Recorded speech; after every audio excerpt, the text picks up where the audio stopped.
নিচের কোন জন অর্থাৎ কোন ব্যক্তিটা যুদ্ধ কাব্যর রচয়িতা, মানে যুদ্ধ কাব্য রচনা করেছেন? এই যুদ্ধ কাব্য মূলত হচ্ছে কি ধরনের যুদ্ধ? এগুলো মধ্যযুগের কিছু কাব্য আছে যেগুলো রসুল সাল্লাহ সাল্লামকে নিয়ে লেখা। রসুল সাল্লাহ সাল্লাম মেরাজ, রসুল সাল্লাহ সাল্লামের মেরাজ, তারপরে তার যেই বিভিন্ন যে যুদ্ধে তিনি অংশগ্রহণ করেছিলেন সেই বিষয়গুলো নিয়ে লেখা।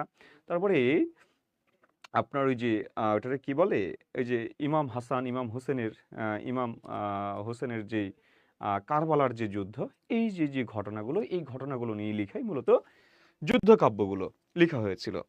তো এই জায়গাতে দেখেন, লক্ষ্য করেন, বলছে যে যুদ্ধ কাব্যের রচয়িতা নন, তাহলে দৌলত উজির বাহারম খান। এই দৌলত উজির বাহারম খান ইনি ছিলেন চট্টগ্রামের মানুষ।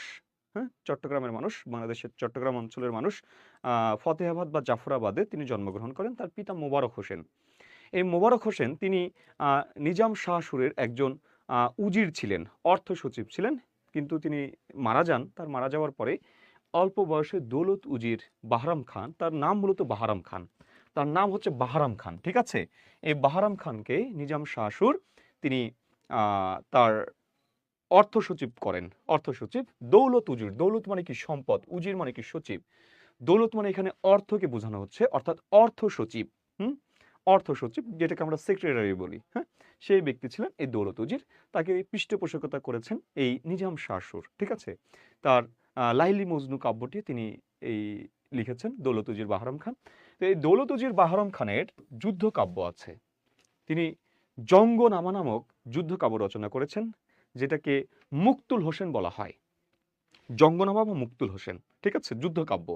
তারপরে তিনি রসুল বিজয় মনে হয় লিখেছেন কিনা, তিনি আরেকটি ইমাম বিজয় লিখেছেন। ইমাম বিজয় তিনি লিখেছেন ইমাম বিজয় এবং জঙ্গনামা, এই দুইটা লিখেছেন, ঠিক আছে? তাহলে দৌলত উজির বাহারাম খান তিনি লিখেছেন, তিনি যুদ্ধ কাব্য রচনা করেছেন।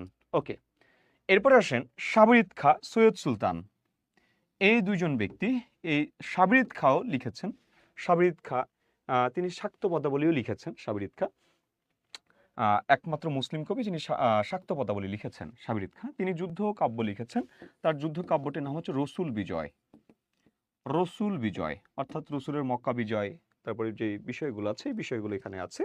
সৈয়দ সুলতানও লিখেছেন রসুল বিজয়। সুতরাং এখানে তিনি লিখেছেন, ইনি লিখেছেন, ইনি লিখেছেন। এই সৈয়দ নুরুদ্দিন ইনি লিখেননি, অর্থাৎ আমাদের উত্তর হবে ঘ।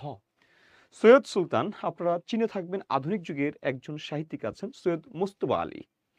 সৈয়দ মুস্তফা আলীর পূর্বপুরুষ ছিলেন সৈয়দ সুলতান। এই সৈয়দ সুলতান একজন পীর ছিলেন এবং পীর ধারার যে সাহিত্য, সেই সাহিত্য মূলত সৈয়দ সুলতান লিখেছেন।